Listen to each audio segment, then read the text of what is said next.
orang sering bertanya, jadi apakah masih ada gitu ya? Kami sering menyebutkan begini, mengumpamakan. Kalau nelayan di laut itu sudah berhenti mencari ikan, berarti ikan itu sudah tidak ada lagi. Gitu ya. Nah, sekarang ini nelayan kalau kita umpamakan perusahaan-perusahaan minyak itu berhenti mencari minyak, berarti kan minyak itu sudah tidak ada lagi. Nah, tapi sekarang perusahaan-perusahaan minyak ini dengan agresif melakukan pengeboran di mana-mana. Artinya masih ada harapan cukup besar. Assalamualaikum warahmatullahi wabarakatuh, teman-teman. Ini podcast kita ke sekian. Dan kita akan melakukan terus, dan hari ini kita kedatangan salah satu tamu yang di dalam masyarakat Aceh dan bahkan di Indonesia mungkin namanya sudah sangat terkenal, apalagi kalau berbicara tentang migas ya, minyak dan gas. Kita hampir tidak bisa lepas dari dua hal itu, minyak dan gas setiap hari ya. Setiap hari hidup kita ditopang oleh minyak dan gas karena itu adalah energi yang mensupport kehidupan kita, segala sesuatu di mobil, di rumah, energi listrik dan lain sebagainya. Beliau adalah kami panggil dengan Bang Azhari ya, Bang Azhari ya. Gimana Bang, apa kabar hari ini? Baik, alhamdulillah. Ini sampai kapan nyampe ke sini? Saya sampai 3 hari yang lalu. 3 hari yang lalu. Kemudian ada undangan dari ISKI, Ikatan Sarjana Komunikasi Indonesia untuk Aceh. Untuk Aceh. Kepada SKK Migas Perwakilan Sumatera Bagian Utara sebenarnya untuk mengisi diskusi tentang migas di sini di Pasca Sarjana UIN. Kebetulan teman-teman dari Semagut mengajak saya kembali ke sini untuk mengisi diskusi ini. Ya, walaupun saya sebenarnya tidak sedang di sebagian bagian utara, saya kebetulan sedang di Kalimantan Sulawesi. Tugasnya sekarang berkantor di Kota Balikpapan di Kalimantan Timur. Tapi alhamdulillah saya berkesempatan pulang kampung, bisa bercerita-cerita dengan teman-teman. Ini adalah satu kehormatan juga dan kepuasan. Tapi sudah sering pulang kampung atau gimana? Saya pulang secara reguler karena ibu masih di sini. Ibu saya juga sudah cukup usia lanjut ya. Jadi saya sering setiap 2-3 bulan sekali saya selalu kunjungi beliau. Baik, teman-teman, kita akan diskusi tentang migas. Ini sesuatu yang menarik ya, yang belakangan ini juga didiskusikan secara nasional bahkan internasional, apalagi kalau bicara tentang energi terbarukan. Nah, bagaimana konteks di Indonesianya? Jadi sebenarnya potensi migas Indonesia itu yang terus digadang-gadang sebagai penghasil migas besar, itu sebenarnya gimana? Ya, terima kasih. Sebenarnya Indonesia itu memang cukup terkenal dengan salah satu daerah penghasil yang cukup besar di Asia Tenggara, terutama sekali.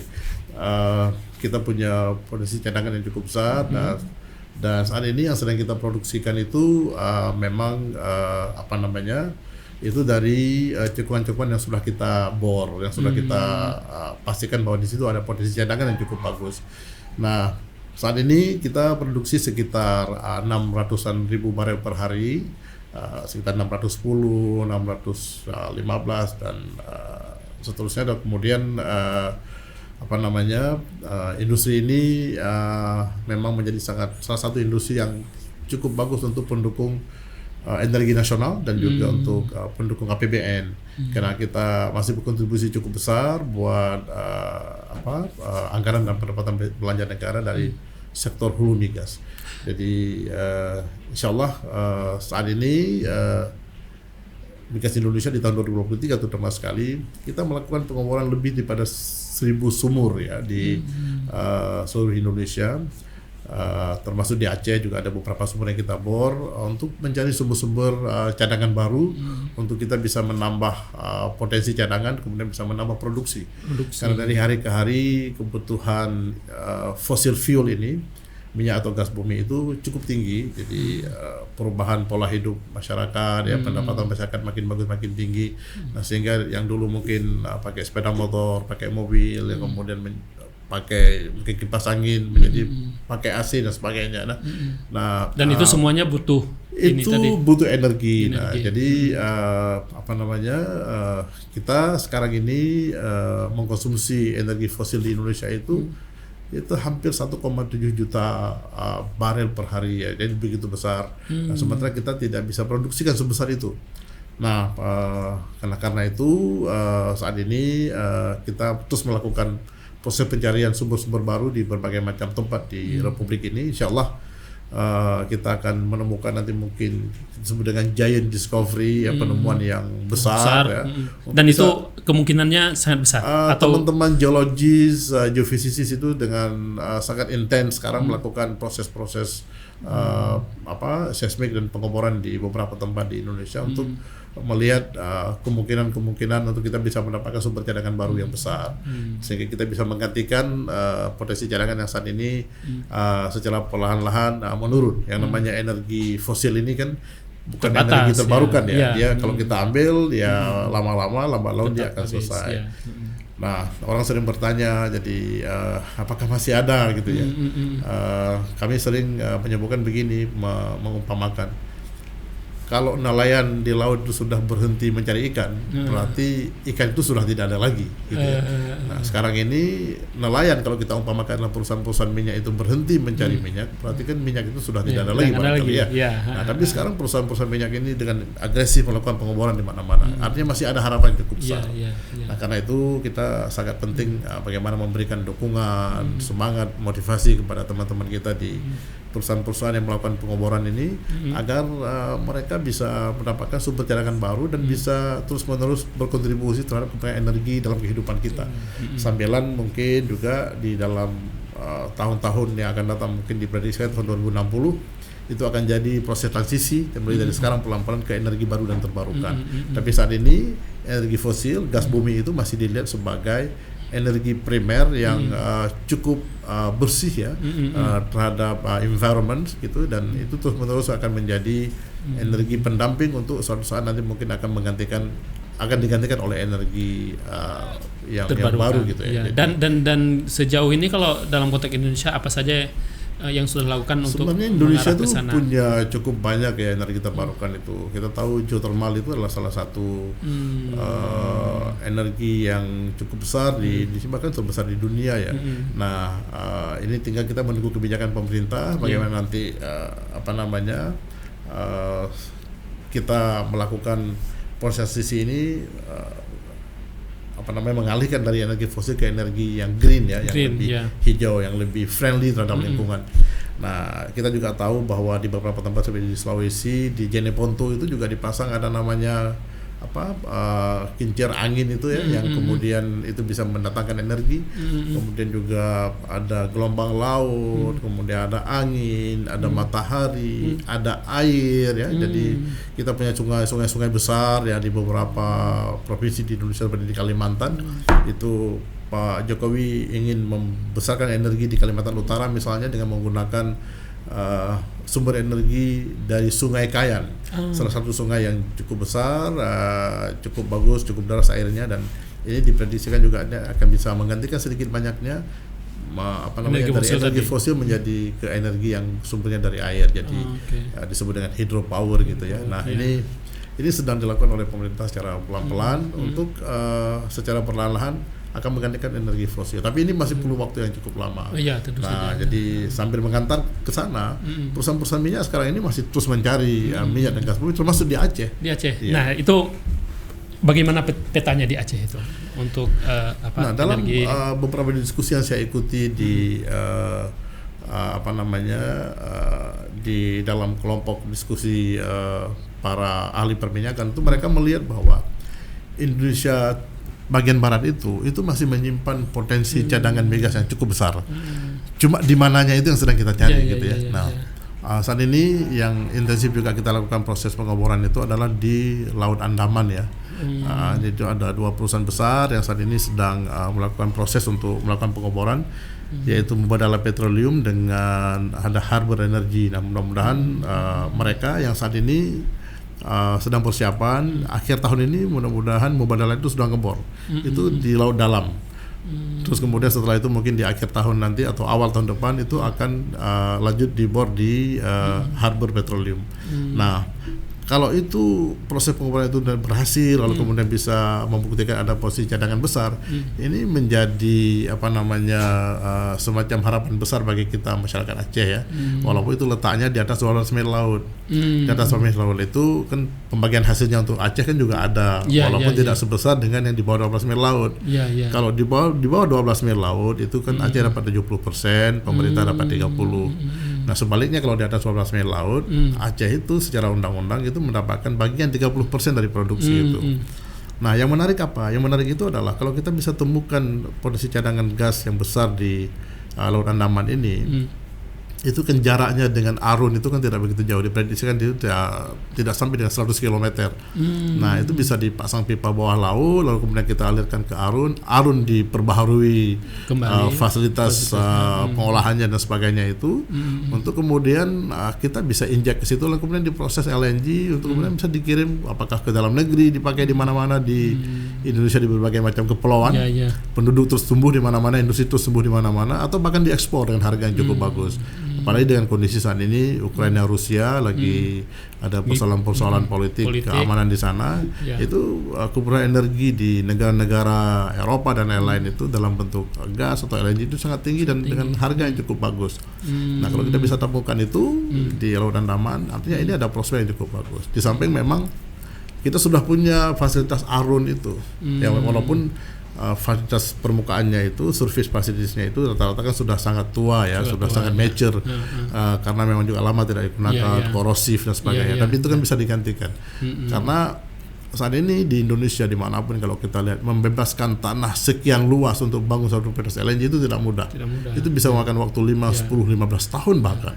Ya kalau daerah-daerah yang kompleks gitu ya, memindahkan desa, kecamatan dan sebagainya. Ini kan sudah available, sudah jadi. Jadi diprediksikan kalau kita dapatkan sumber cadangan yang ada di Andaman yang itu, which is dalam perairannya Aceh, itu bisa lebih cepat diproduksikan dan itu bisa lebih cepat mendatangkan sumber ekonomi dan kebutuhan tenaga kerja yang begitu besar.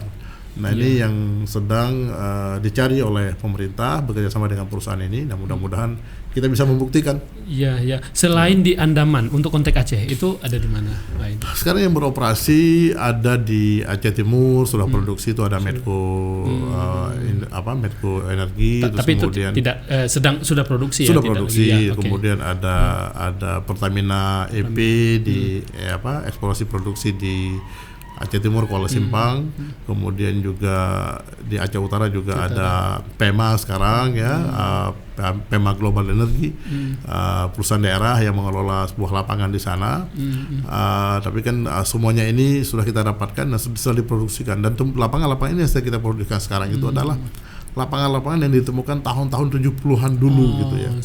Sudah sangat lama. Nah, sejak itu kan kita tahu bahwa Aceh masuk dalam gejolak politik yang cukup hebat pada saat itu.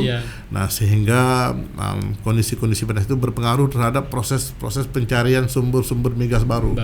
Nah, dari tahun 70-an sejak lapangan Arun itu diproduksikan dan LNG Arun itu hidup, itu kemudian kita berhenti mencari, karena orang-orang yang mencari itu mungkin juga ya dalam tanda petik barangkali juga takut pergi ke daerah-daerah yang gejolaknya tinggi begitu. Nah, sehingga berhenti orang mencari.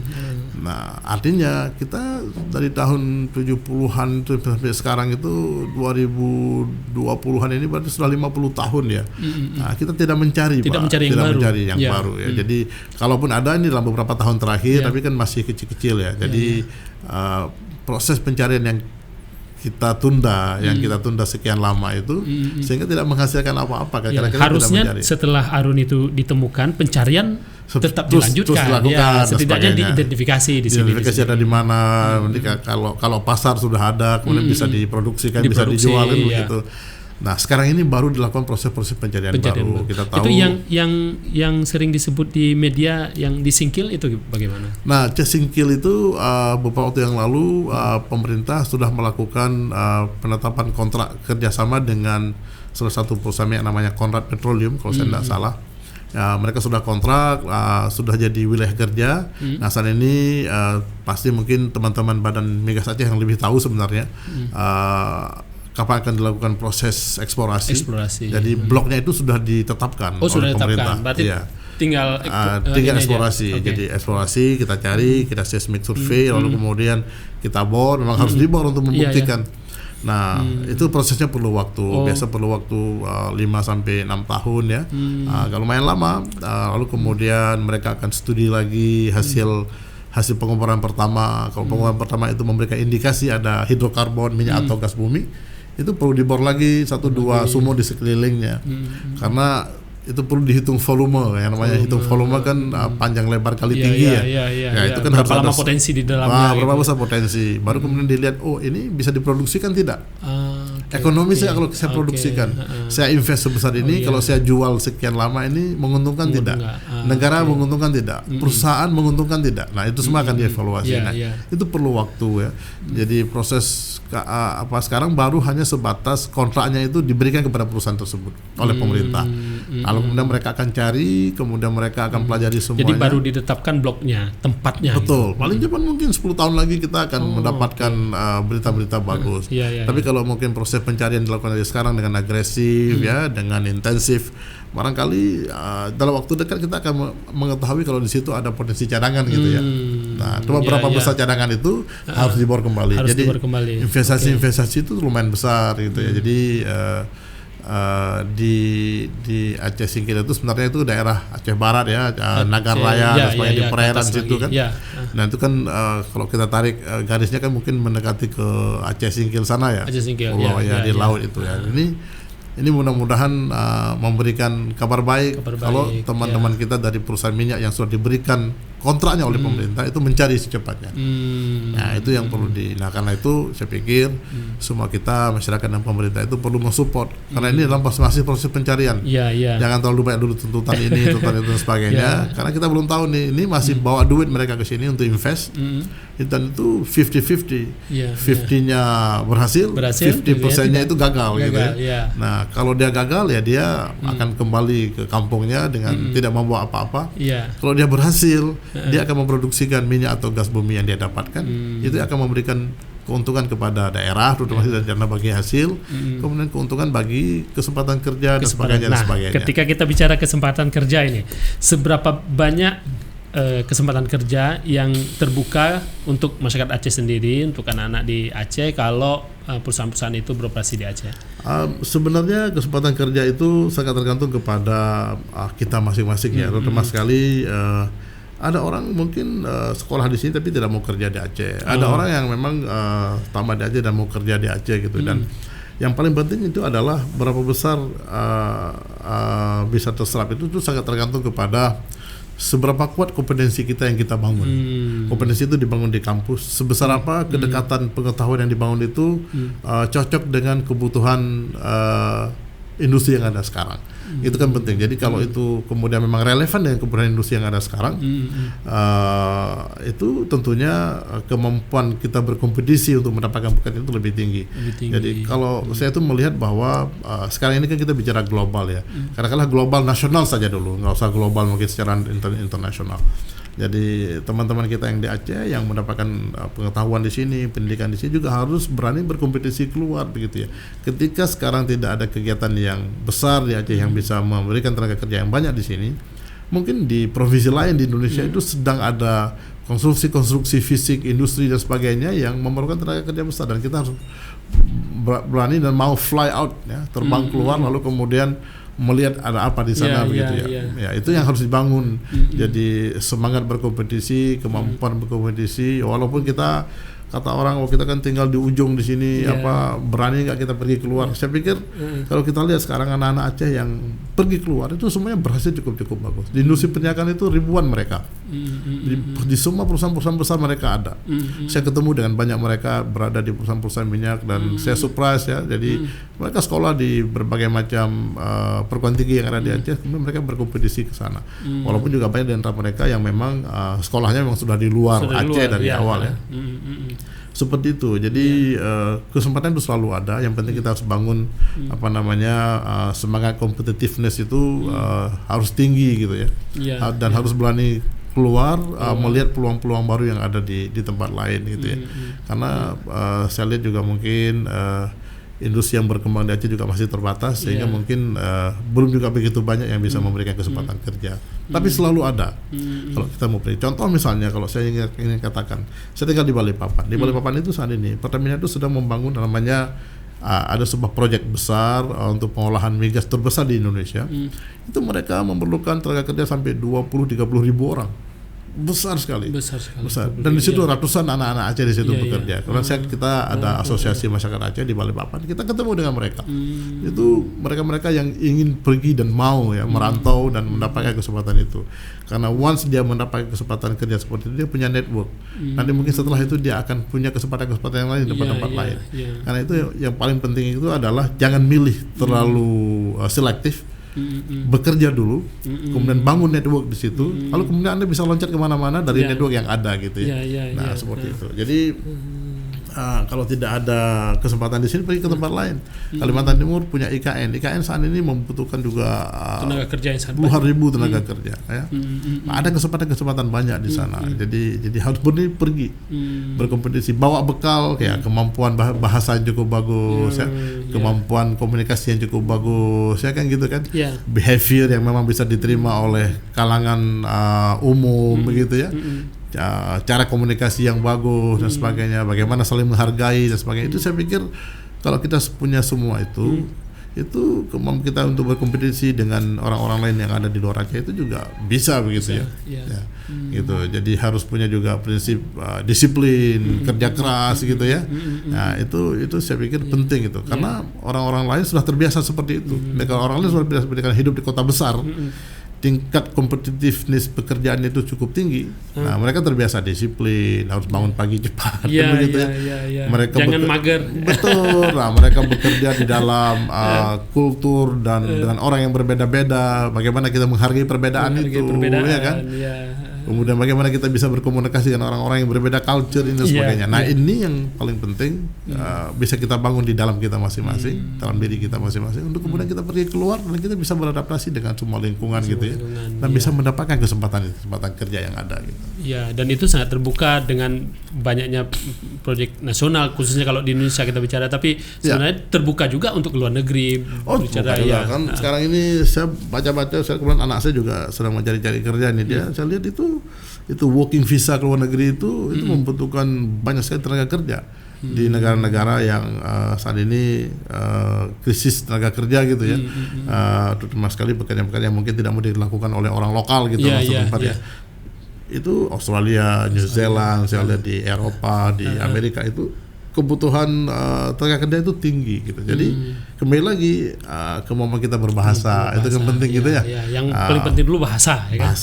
Baru kemudian kemampuan teknis yang lain. Kemampuan teknis juga kita punya gitu sedikit banyaknya. Lalu kemudian nanti kita itu tadi bisa hidup berdampingan dengan siapapun. Jadi coexist gitu ya. Bisa hidup berdampingan dengan siapapun, menghargai perbedaan yang ada, tapi kan juga kita tetap dengan kita sendiri gitu Identitas prinsip-prinsip hidup personal kan ada gitu ya. Nah, itu juga jangan hilang. Kalau sampai keluar lalu dengan orang Aceh ya tetap menjadi orang Aceh gitu orang kan. Aceh, kira-kira seperti itu.